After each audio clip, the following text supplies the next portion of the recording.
What's up, everybody? Welcome back to the Real ResQ podcast, powered by Vertical Helicasts. This ASTerisk episode, we're going to go behind the scenes with some more cool stuff. But first, a shout out and thank you to our sponsor of this episode, Breeze Eastern. Thank you guys so much for all your support. Now, coming up next, we've got a guy that's coming on. He's a former naval officer. He's an award-winning entrepreneur and technologist. He is like working through some crazy cool autonomous drone technology that is helping to paint a 3D picture for helping us as rescuers before we ever go into any scene. It is amazing. So please welcome our next guest and what he's doing to help the star industry, Mr. Ben Willams. My name is Jason Quinn. I am United States Coast Guard Rescue Swimmer number 500. These are my rescues and rescues from those of us that put our lives on the line every day so others may live. This is the Real ResQ podcast.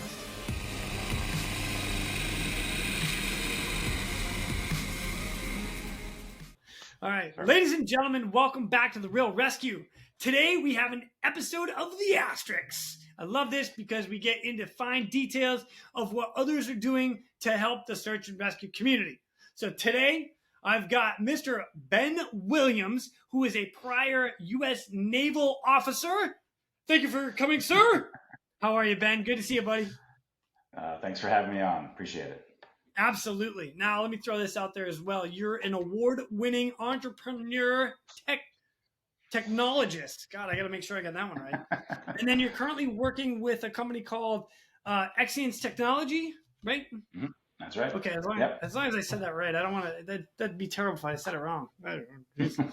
So, anyway, well, welcome, man. I appreciate you coming on. This is going to be good. And one of the things that you and I got connected with is the fact that you're running with drones and how like drone stuff is helping with the search and rescue community to help us before we have to go into whatever it is we're going into. So that's freaking awesome. Yeah, it's a really fascinating way to bring technology into something that is an inherently human, endeavor, right? Like trying to save people, trying to keep people safe. Doesn't always make it obvious why technology is important, but if you can get enough information to go in a little smarter or, spend a little less time in a dangerous environment, that's all good. Yeah, man, that's what I'm talking about. Plus, like if it's ever like way out and about, like, I don't know, 150 miles offshore, maybe I don't need to go quite yet. Maybe we need to, instead of sending a full C-130 crew, we can just send a drone. I'm going to throw that out there. I'm just going to say, you never know. Yep. Yeah. No, well, I mean, and that actually is an important piece, right? Is like search and rescue work is expensive, and it's sometimes hard to justify when you're in between rescues. People look at the budgets and they're like, wow, it's expensive. And then, when it happens, they're like, great, glad we have it. We should have more. And then when the rescue's over, they're like, maybe that budget is better used up. So, to the extent that you're able to optimize those costs, like make it cheaper, but still capable, that ends up, I think, setting up those teams for better success, right? Making sure you have more of these, units and making sure they're resourced enough and able to succeed, without the same sort of high level of cost, maintaining, a bunch of large airplanes and really expensive air systems, that sort of thing. Right on. Well, I'm excited to get really deep into this with you, but before we go that way, I need to learn a little bit about you. How the heck did you get into this? So let's start with a little background, where you're from, U.S. Navy officer, and bring us into that. Absolutely. So I grew up in New England in southeastern Connecticut. Went to UPenn for undergrad. I did ROTC there, and track and field and all kinds of other fun activities. And then I got my commission right after I graduated, which in turn was about 4 months before 9/11. So went right into the mix there. I did a few tours over in the Middle East with the Navy, and as a result of that, I did both very sort of hard technical work. My second tour was in the nuclear power world on an aircraft carrier, so I went through nuclear power school and all that jazz. But on my first tour, I was a surface warfare officer on a cruiser, and I ran some small boat teams, which were called VBSS, or Visit, Board, Search and Seizure. And so those were, I think 5-meter ribs that had, anywhere from 6 to 12 people on them. We would, jump on ships and do inspections and all that kind of stuff. So, and in the typically understated U.S. military way of saying things, if they were shooting at you, then it became non-compliant boardings, in which case we would beg off for the spec ops or some of those folks. But we worked with a lot of Coast Guard folks, learning how to do boardings better, since that's the bread and butter for the Coast Guard. So we borrowed heavily from you guys. Nice, very nice, very nice. Well, I have to ask this because I do have to ask everybody, but did you ever have any rescue anything while you were in the Navy? I know that's not quite the bread and butter of the Navy, but you never know. I've had some pretty badass stories come on here. So what about you? Have you had anything? So we participated in the disaster response for Hurricane Katrina, and nice. Off of the coast of New Orleans, the aircraft carrier, me and my 5,000 best friends, all anchored off the coast there. And what we did was we were basically providing a logistics hub just offshore. And so since there was such a destruction of infrastructure, it was hard to get water and food in and people out. So, an aircraft carrier has a lot of helicopters on board as well. And we can be a staging point for refueling other helicopters and, all the logistics therein. So we were down there supporting basically flight ops to get in and out of the disaster zone. And one of the crazy things there is if you're familiar at all with how large ships like that work, you have these water intakes basically that bring water in to cool down the machinery, and especially the reactor. And in that case, there was so much debris from all the destruction in New Orleans that was flowing down the Mississippi River that those vents kept getting clogged with like pieces of house and trees and silt and like dead animals and just all this crazy stuff. And so we had to continuously shut down, one at a time of these things, and like let the stuff fall off and, go back towards the bottom of the water or drift away before we then activate it again. And it was just a very visceral reminder of how much destruction was happening upriver, even though not visual line of sight for us, sitting offshore. But even there, it was such destruction that it was, coming into our operational picture that way. It was crazy. So, dang, man, I actually never even thought of that. That's interesting. Yeah, because everything that got flooded and smoked everything's going down rivers. Everything's going to the Gulf of Mexico. Yep. Holy cow! Dang. So what? Navy ships get called in sometimes to do search and rescue stuff, but really that's the provenance of Coast Guards and other response groups like other search and rescue. So we didn't do a ton of that, but every now and then you get some of that stuff for especially smaller Navy ships that sort of are nearby something and go and help out. Right on. You know what? That's a rescue story right there. That you just helped a major disaster. I'm just gonna throw that out there. Yep. Oh, that's funny. All right, so now let's come into the entrepreneur side of things. What are you building something? You created something? What are we doing? Yeah. So Exyn is a software company that is focused around the intersection of high accuracy rapid mapping.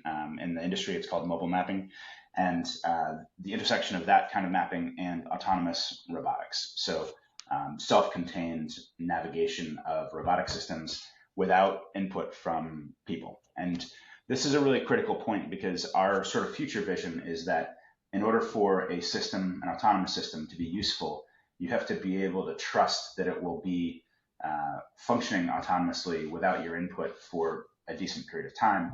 Otherwise, if you just have continuous oversight, you may as well not have it be autonomous. You should just pilot it. And so to specifically break the tether between single operator, single system, you need to be able to trust that it will be functioning successfully autonomously in a lot of environments. And so as a result of that, we focused on building a self-contained autonomy engine.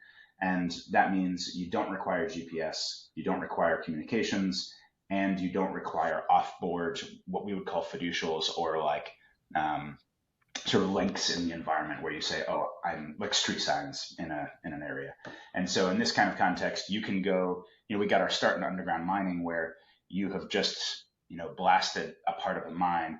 And so it is inherently a new geometry. You don't know what the hell's going on down there. It is dangerous because there's still rocks falling after the blast. It is operationally critical to know what has happened there so that you know what to do next. Do you bring in like a loader or a truck, or do you, set up to do another blast or whatever? And so in that context, you want it to be faster, safer, and further removed operationally. So you send the system in, but it's underground, so there's inherently no GPS. Once you go around a corner, your communication link will drop. And because it's a new environment, you also inherently don't have a functioning map or any idea of what's going on there. So in that context, you want it to go explore and decide for itself what is a safe flight corridor, how long should I be exploring in all of these little tunnel areas to figure out what that full 3D model is, then come back home safely so that I as an operator have a full 3D model of that environment. And so if you think about that, that's what we mean by self-contained autonomy, and that forms the basis for being able to trust these systems to function without human input over a longer period of time. And so that sort of forms the basis for when you're creating these 3D models, where else can you use these? And so that's where we start getting involved in infrastructure mapping or disaster response, or how do you pre-map something so that you can respond more effectively in the case of an emergency, or even regular operations as well. Okay, so you said pre-map. Let's start with that one. So what am I pre-mapping? Because I mean, for the most part, let's use Google Earth, and I don't want to take anything away from you, all right? But for me, it's like, oh, hey, jump on Google Earth, and we're gonna follow I-95, and that's because both of you and I know that route right there, right? We're gonna follow I-95 north because the hurricane or whatever disaster, the nor'easter came through there, and that's the way we're gonna follow.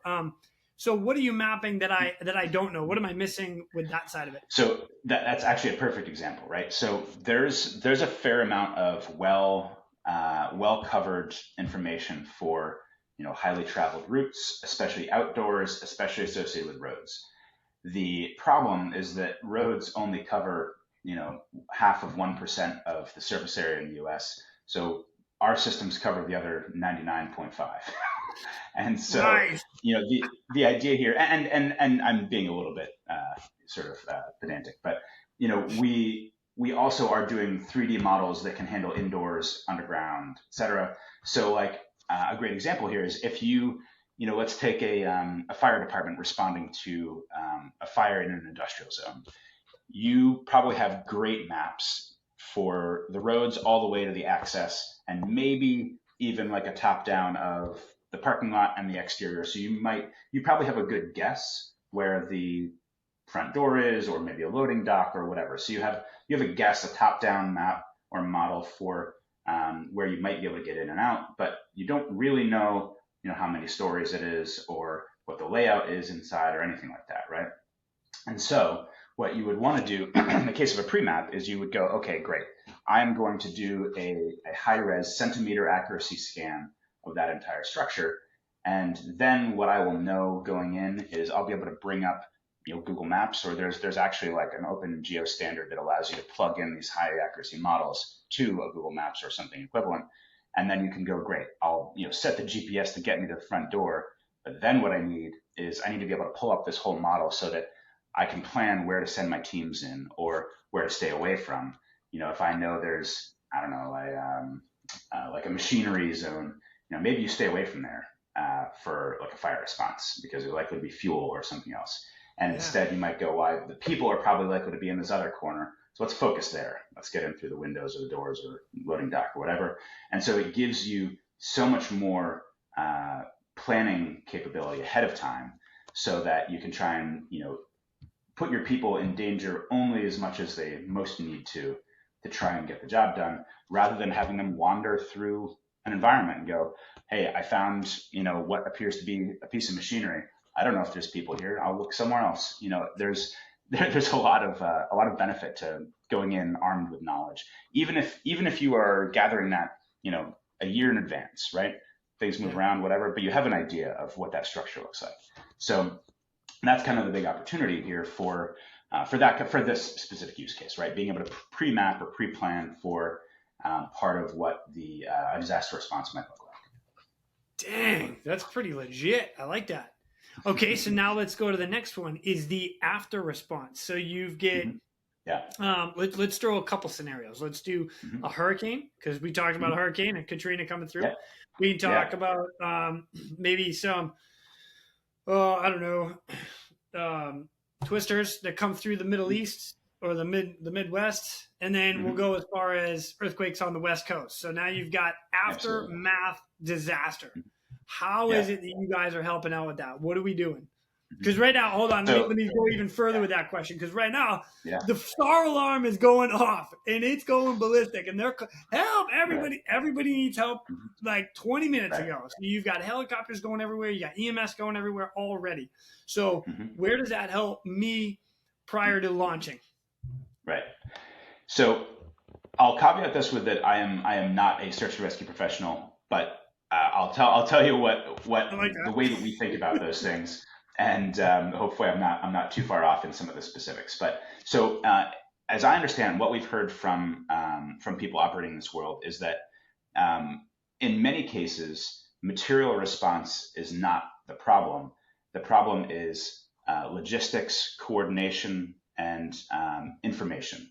So, or in the military world, we would call that like ISR, which is intelligence, surveillance, reconnaissance, or like real-time intel. So the key thing that we or our type of systems provide in those contexts is, okay, you have what used to be the city map, but might not be that way from a functional perspective, right? There was a road, Main Street was a 2-lane road that you could bring a large truck, a tractor trailer or whatever down that street.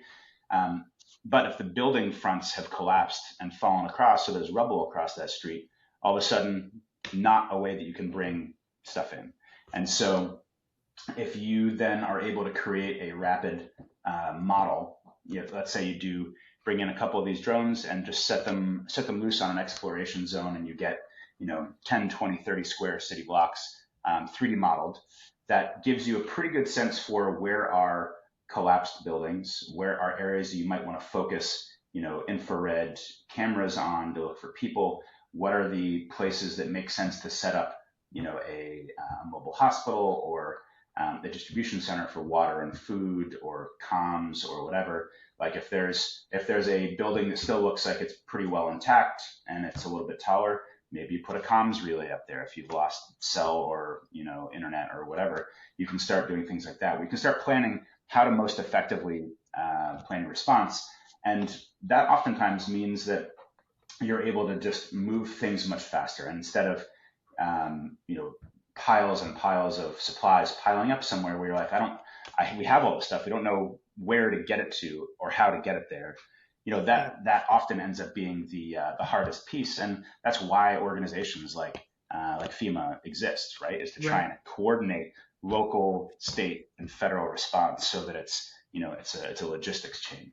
And so information often underpins efficient response. So that ends up being kind of where we and companies like us come in, is build that rapid 3D model, do a sort of more in-depth searches. If there's underground infrastructure or indoor infrastructure, we could set a search volume around a parking garage, and it'll automatically search every floor of that garage, create a model.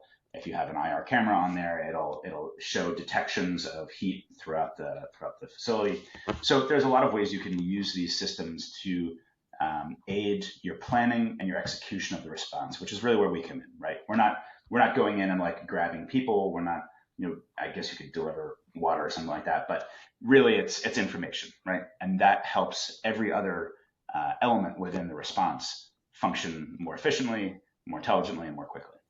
Oh, I'm on board with that too because I think about it from my own side of things is going in to an area like you're going to an unknown. You don't know what Yeah. you're getting into, and to have the knowledge of knowing what you're getting into is a major bonus and a major help. So, Yeah. um, when you're talking like parking garages and Mhm. whatnot, we're not just talking about drones that fly. We're talking stuff that goes on the ground, and so Mhm. air, land, sea, Yeah. everything. Or So we've built the autonomy, the software sort of core, to be what we would call hardware agnostic and mode agnostic. So, which is to say, we've integrated on a dozen different drones and airframes. We've integrated on quadruped robots, ground robots that walk with four legs. We're expanding to broader capabilities as well. So in this case, you have some flexibility as an end user of what type of platform makes the most sense for me. If you're doing all sort of outdoor scanning where you're not really space constrained, you'll take a bigger drone, a heavy lift drone that might be able to carry, you know, 20, 30 pounds. And you'll probably put one of our systems and then maybe like a high res IR camera, and it can fly for an hour. And it does, this map of the whole area, but it doesn't have to go inside anything. It's too big of a drone.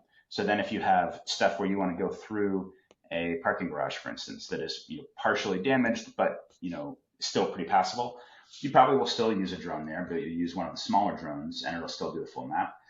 If you're going into a narrower, more difficult, constrained environment, you might use a quadruped that can go into a building and explore it that way.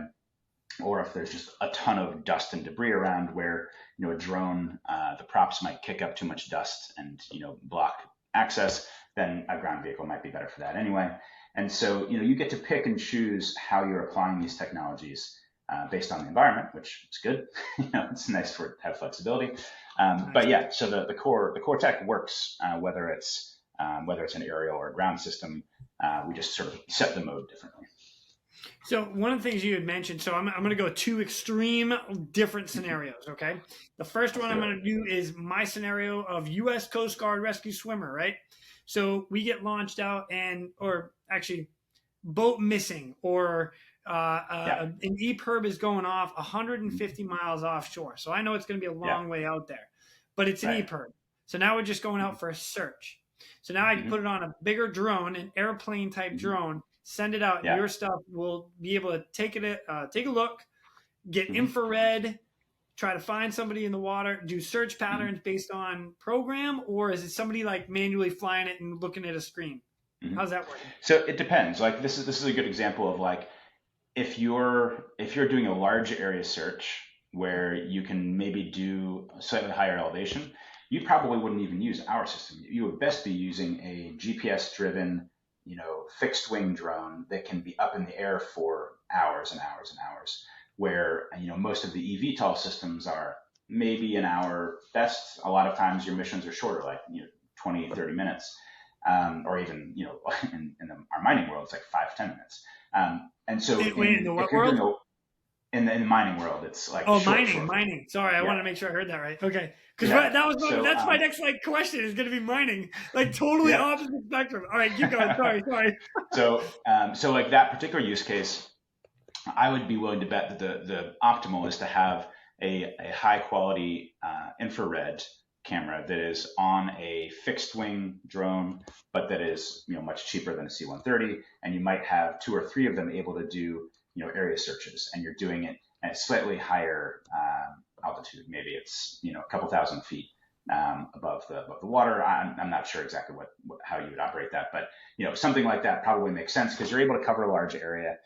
You can still have it GPS driven, so it can be autonomous in that sense. And you don't have to worry about the someone piloting it the entire time.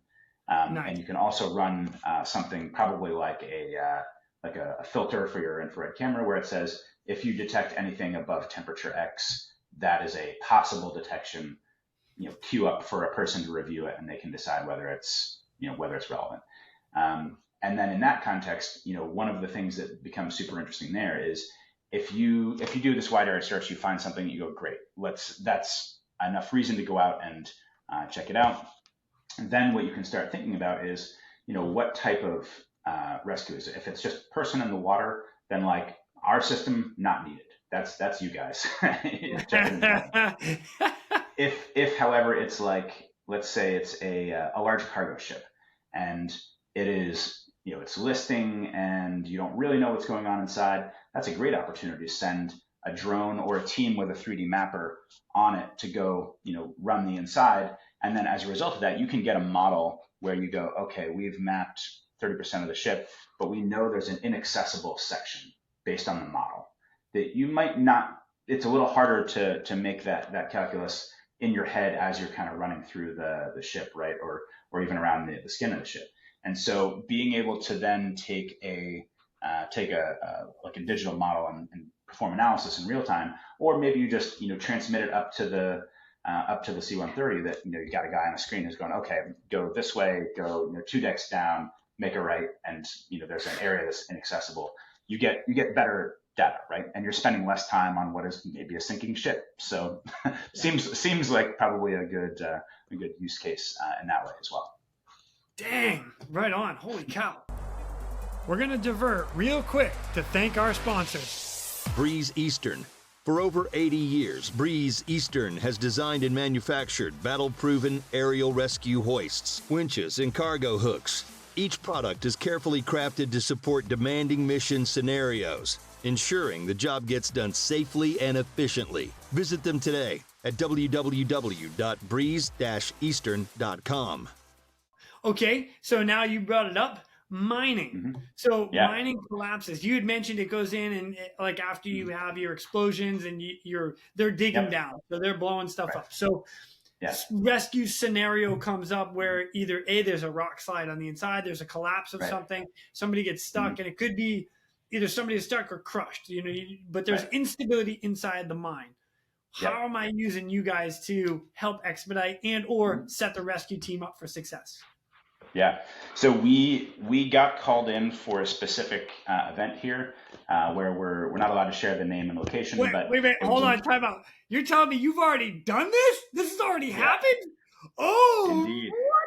What? Nick! So it was pretty crazy. When you have this particular type of mine has like multiple levels of tunnels, and there's a lot of space in between those levels, but they can still collapse. The floor can collapse into the bottom of another one. And that's what happened in this case. The rock in between 2 levels collapsed. And so what had been a tunnel then just falls through into the level below. And so in this particular case, there were people trapped underground. They were able to rescue a few of them, but not everyone, unfortunately. But where we were able to come in is that we basically overnighted a drone to them.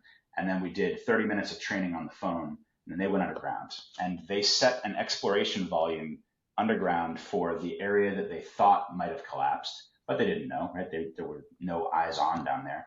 And so then they set the exploration volume and just said, go.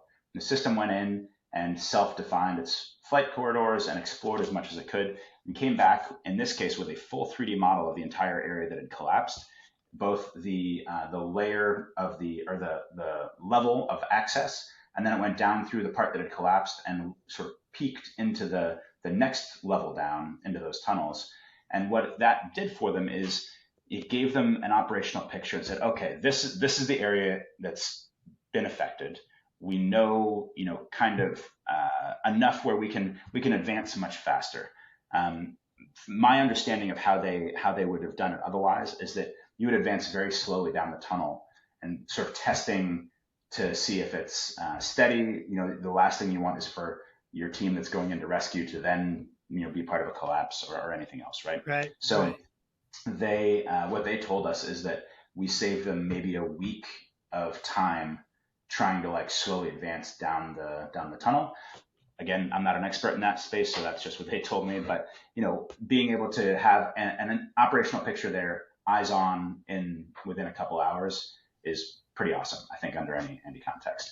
And so that was a great example for us.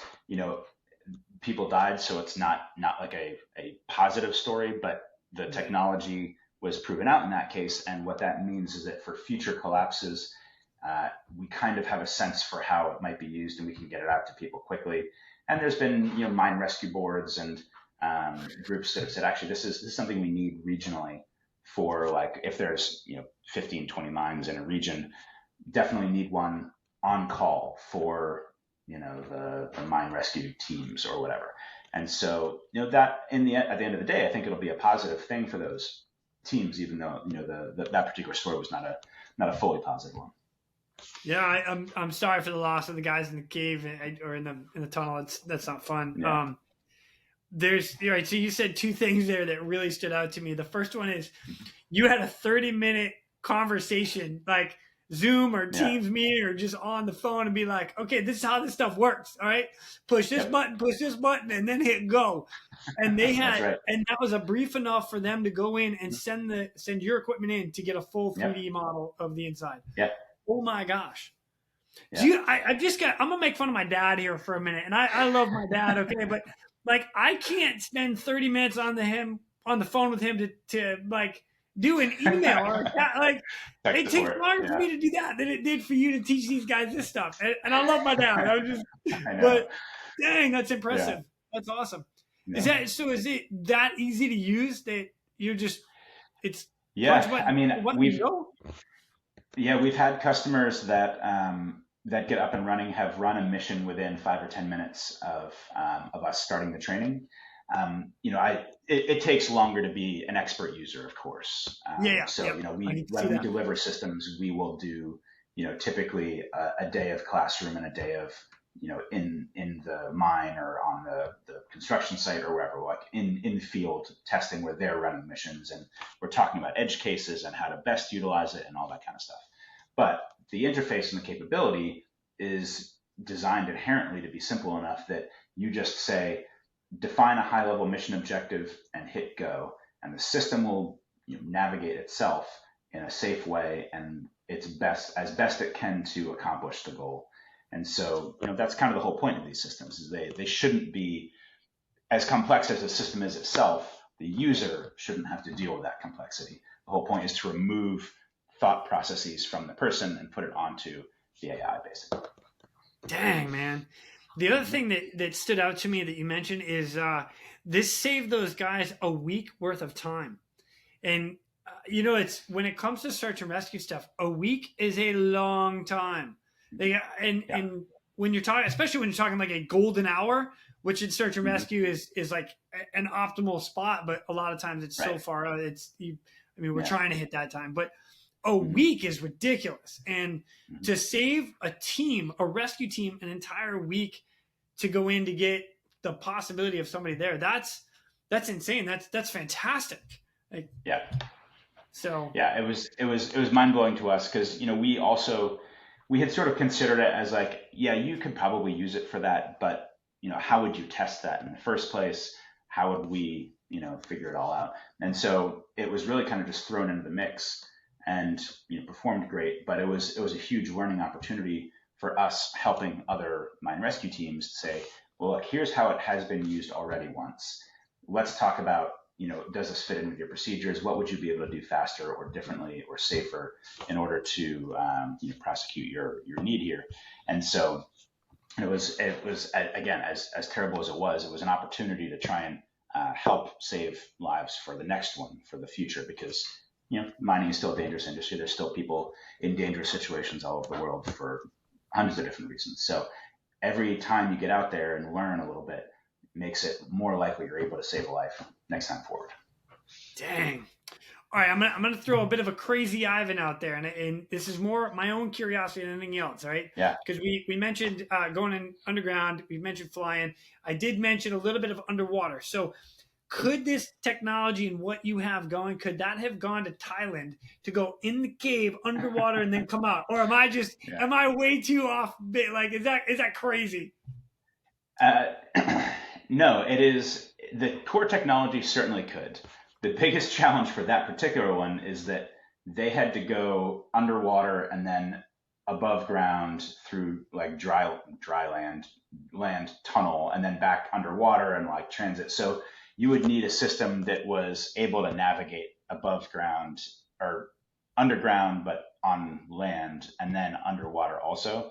So I guess you could have sort of a submarine with tank tracks or something, but So your challenge would not have been in our technology. The challenge would have been in a vehicle that can navigate successfully both categories.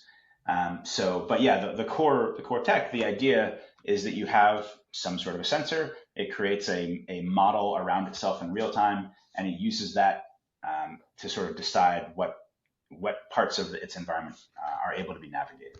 And so, yeah, in theory, that's definitely doable. We haven't done much with the underwater stuff because it's expensive and difficult and all of those things. But and making things waterproof is really difficult.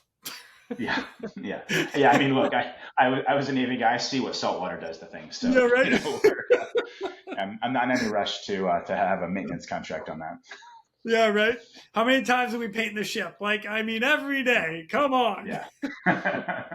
Yeah, 100%. Oh, it's fun.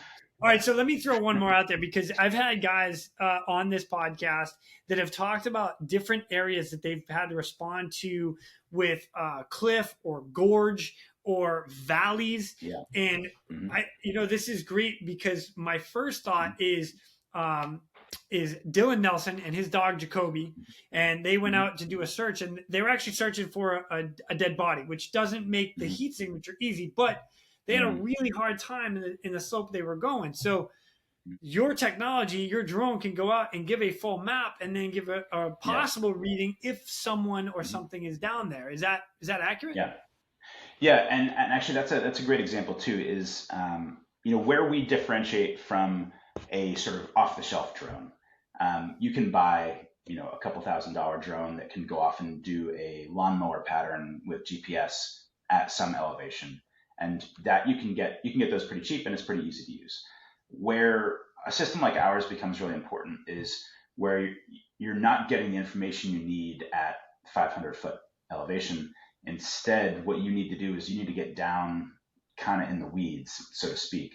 So like flying below tree canopy or at night, down in a ravine, stream bed, whatever. In those cases, you have to navigate autonomously around branches and power lines and changes in the topography, right? If you're going down in a ravine, you might lose GPS if it's a steep enough ravine. You might lose comms link if there's enough stuff in between you and the drone. And so in those contexts, you set a search volume in those environments. It'll fly below a tree canopy at night, down a ravine, and give you that full 3D model along with whatever camera feeds you bring on there as well.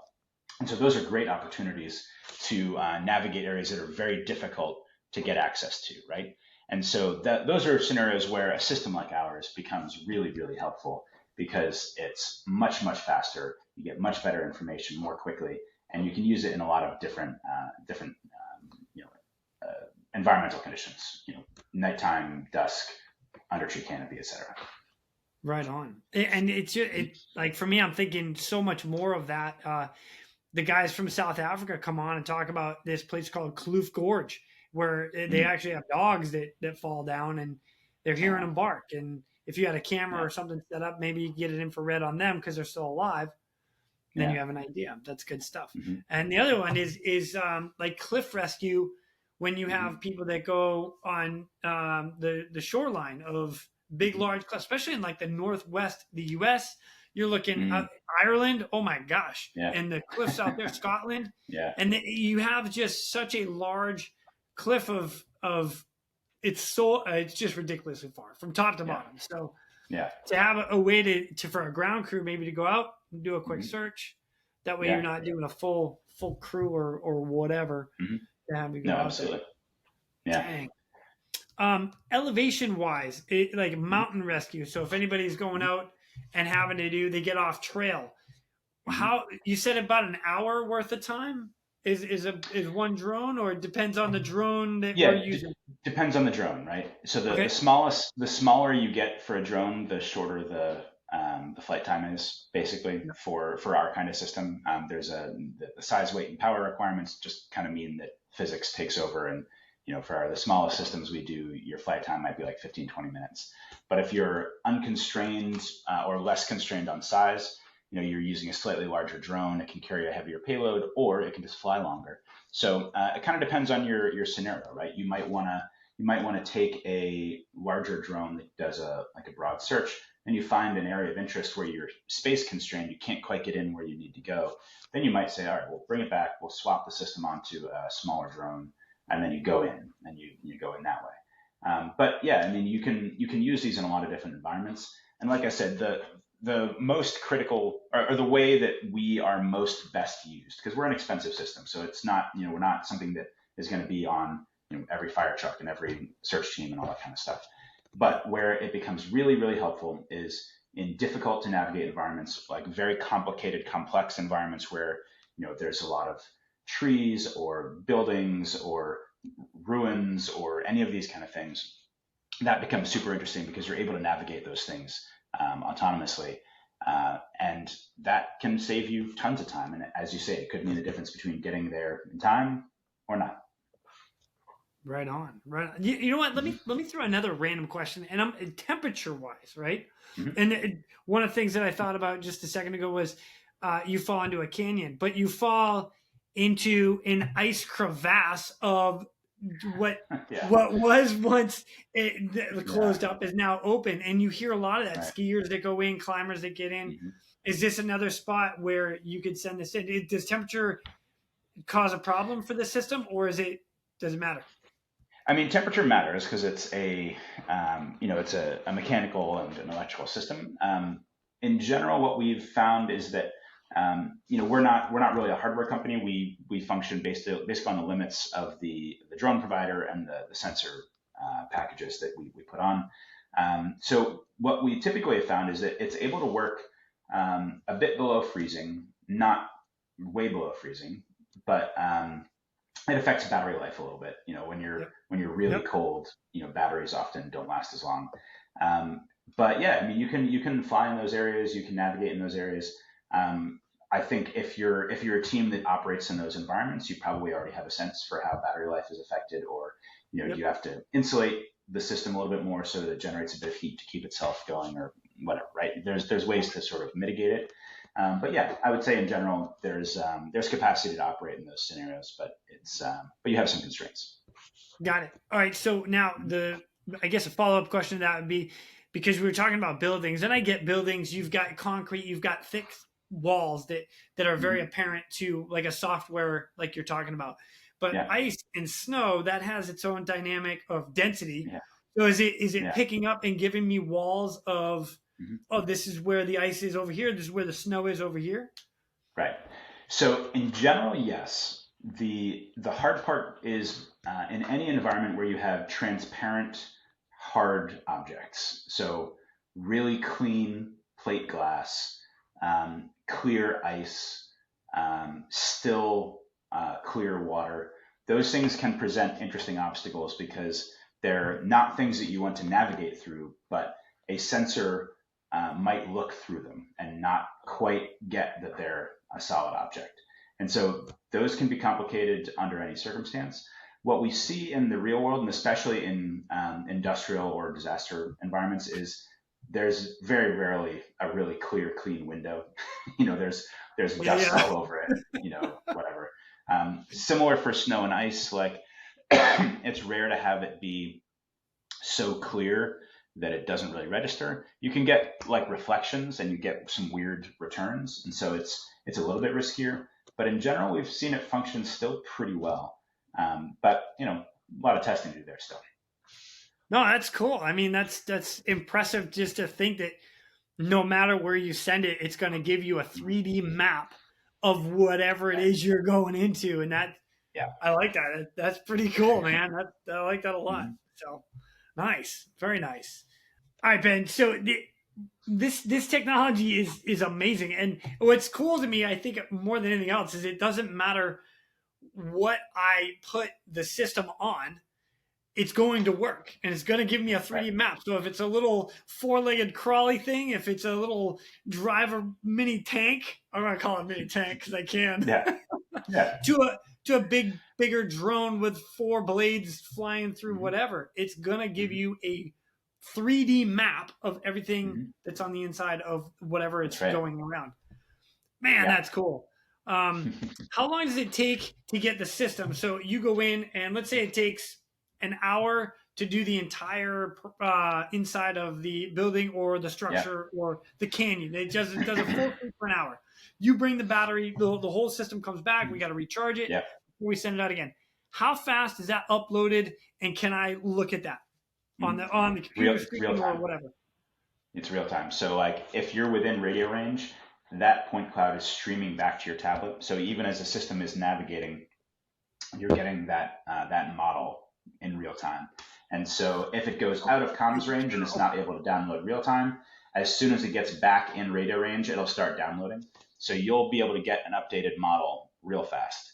And there's post-processing that you can do on it to improve accuracy, but in places where like time is super critical and the sort of survey level accuracy may not be that important, your real-time map is probably good enough to operate there. Wow. Dang, man. And I think that's where it gets most interesting, right? Is like it's the creation of the model in real time or near real time, so you can make very rapid decisions out in the field. You don't have to upload it to a server. You don't have to worry about cell connection or internet or anything like that. You get it right on the tablet and you go, okay, I got the model. I can make the call. And, I might call back to a base or an HQ or something to get additional equipment or people or whatever, but I can operate, now. I don't have to wait. Wow.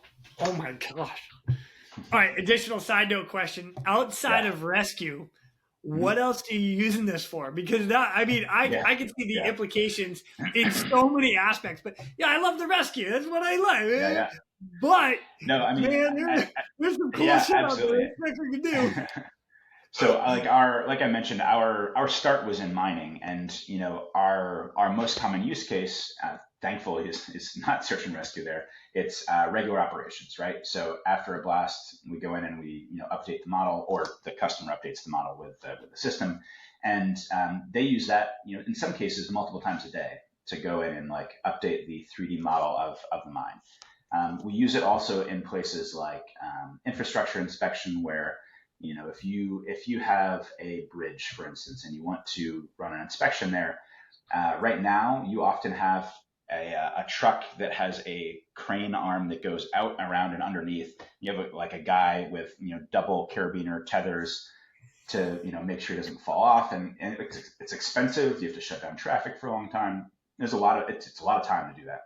So if you instead can define a search volume and launch a drone, you can gather much of that same information in 10 minutes rather than 6 or 8 hours. And all of a sudden, you're able to do inspections regularly. You don't have to wait every 5 years to do an inspection. You can do one every 2 months. You can get out in front of things where you go, oh, there's a little bit of leakage here with some water damage. Let's get in there and fix it. It's cheaper, it's faster. We avoid having to shut down the bridge or take it down or whatever. So infrastructure inspection is a really interesting one. It makes survey teams so much more effective and so much faster. And so you get also things like, in that same sort of what we would call the built environment, which is construction, AEC, geospatial data capture, like all of these categories. Faster, accurate models mean that you can operate more efficiently. You can do progress tracking for construction. You can say, at the end of every day of construction, you do a rapid scan of the site and go, great. As a program manager, then I know what happened. Did the right teams install the right thing, or do I have to go in and be like, hey, take out that duct work because you needed to wait for the electricians to put stuff in behind that? And so if you catch it, then they can just pull it out and put it back in later. Whereas if you catch it 3 months down the road, you're like, well, I have to take apart that entire structure and then redo it all, right? Which is hugely wasteful. So, oh my gosh. A lot of opportunities there too. Okay, so I threw my dad under the bus a little bit ago. I love my dad. I'm going to try out one more time, all right? So I love my dad. Yeah. So this actually, I think about him a little bit with this. And again, this has nothing to do with search and rescue. The stuff that's going through my mind right now. So he does inspections on steeples, domes, and towers to a lot of old churches and whatnot. So, and one of the issues that he has, and I know this because I've worked with him, but is going up inside the steeple. Like, so now, and you're coming into very confined areas, but not only that, but then outside, so let's say it's 150 feet up, to get that close view and to see what's actually going on. I can totally see something like this, but like more on the inside, just because it's so dark. It's not like you can just bring a standard camera up there and be like, oh, Right. yeah, let's see what's going on. So, but, yeah, no, those are great examples of, it's helpful to have a good model there, so you can look at it after the fact and go, all right, I see, and before you even send a person up, you can send a system up, and then you go, I actually don't need to send a person up at all. Everything looks great. Or I see one or two problem spots, so let's focus on getting up to those problem spots and doing, non-destructive tests or whatever, and target the problem areas rather than having someone haul all their equipment up and just sort of spiral up the whole thing, which takes time. yeah, and time is money. We know it. That's right. We know it. Time is money, baby. That's right. Dang, Ben. This has been very informative. I'm really excited about like what you guys are doing all the way around. I get to pull it back to search and rescue side of things. It's just a mining thing to save an entire team a week to get into a mining accident is just, that's mind blowing to me. That's amazing. Yeah. So freaking awesome. Awesome. Yeah. Before I let you go, I got one more question for you, and that is, advice for everybody out there that's either doing the job. Like what advice would you pass on with all of your information that you have, how they can use it, or what you would do to help everybody else? Yeah, I mean, it's interesting. I've been in a half dozen different industries over my career, and I think what has been consistent throughout all of them is the technologies change, but the people needs are pretty consistent. So if you, especially as a leader or a manager, you can learn to listen and to be very clear in your communication, that solves 80% of the problems right out of the gate. Almost everything that's gone wrong at companies I've been at has been as a result of poor communication, either not communicating clear expectations or not listening when people are telling you about problems.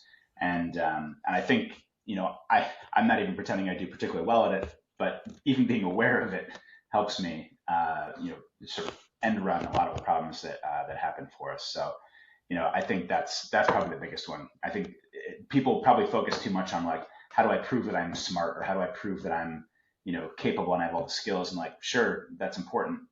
Much better is, work. What's the phrase? Work smarter, not harder. And if you can get in front of the information and communicate clearly, listen, you're in good shape. So what you're saying is, don't just listen. Exactly. Yes. Oh my gosh. Hey, Ben, this has been awesome. Thank you so much for coming on and sharing this information. I really appreciate it. When we get a chance, knowing you're from New England, the next time the Patriots are playing and maybe I'm in town, maybe we'll just hit a game and get a beer together. I'm just saying. Absolutely. Just saying. Yeah. All right. I know you're like kind of Philly guy right now, but whatever. Look, maybe we'll do a Cooper. It'll be Philly and Patriot. I'm just throwing that out that'd there. be pretty good. I mean, look, I spent years in New England when the Patriots sucked, so I've put in the time. So Exactly. Me too. And then you ride that high wave, the 20-year high wave, right. And now we suck again. Ben, this is awesome. Again, I appreciate it, and I'll catch up with you soon. All right. Absolutely. Good to meet you. Thank you. You too. And with that, ladies and gentlemen, we are out of here. Go. Now it's time for me to pull chocks and take off. But before I go, I'm always looking for the memorable rescues that people have done. If you have one that you're willing to share or know somebody who has a story, please feel free to reach out to me. I'd love to highlight it here at the Real ResQ. For everybody that is standing by for that SAR alarm, remember, those in distress are praying for a miracle. They are going to get you. So until next time, fly safe and swim hard. Thank you for joining me today here at the Real ResQ Podcast, powered by Vertical Helicasts. We'd also like to say thank you to our sponsors for this episode. Breeze Eastern. For over 80 years, Breeze Eastern has designed and manufactured battle-proven aerial rescue hoists, winches, and cargo hooks. Each product is carefully crafted to support demanding mission scenarios, ensuring the job gets done safely and efficiently. Visit them today at www.breeze-eastern.com. Hey, Rule number 12, always pack a knife. Since I've been flying in helicopter rescue, one of the first things that we had as swimmers was knives. Loved them. Everybody carried a knife. Pocket knife, switchblade, Leatherman, Gerber, Swiss Army, didn't matter. It was something you had on you at all times. In all of my gear in every deployment when I went down on the hook, I had a knife on me. Anytime I was hoisting, I had a knife on me. I've used it multiple times. But the day this rule came into effect was a training day. I was out doing some training on some cliff rescue operations. For the day, I was on the side of the cliff and I was watching over everybody that was taking the people on and off the cliff. Well, what I did is I ended up rappelling down, probably about 20 feet or so, 7 meters-ish, and I would hang out there. I'd lock it off on my Rescue 8, and then I put one wrap around my leg just so I didn't have to hold the rope and make sure that if it popped out of the Rescue 8, I wasn't actually going anywhere. Well, now the last hoist comes in for the day. They're coming to get me off the rock. Guy comes down, does a perfect hookup, gives the ready for pickup, and clear to move away from the cliff. As we're moving away, the first thing that I forgot to do was unwrap my leg from the rope. So now, as we're moving away from the cliff and raising up, the rope is coming with us. The guy in the air saw what was going on, decided to give a little slack. Well, my leg, because it was wrapped in the rope, I ended up upside down. As soon as that happened, I reached into my flight suit, grabbed my knife, and cut us free. The entire scenario was 100% my fault. It was a great lesson learned that day for me and everybody else during our debrief.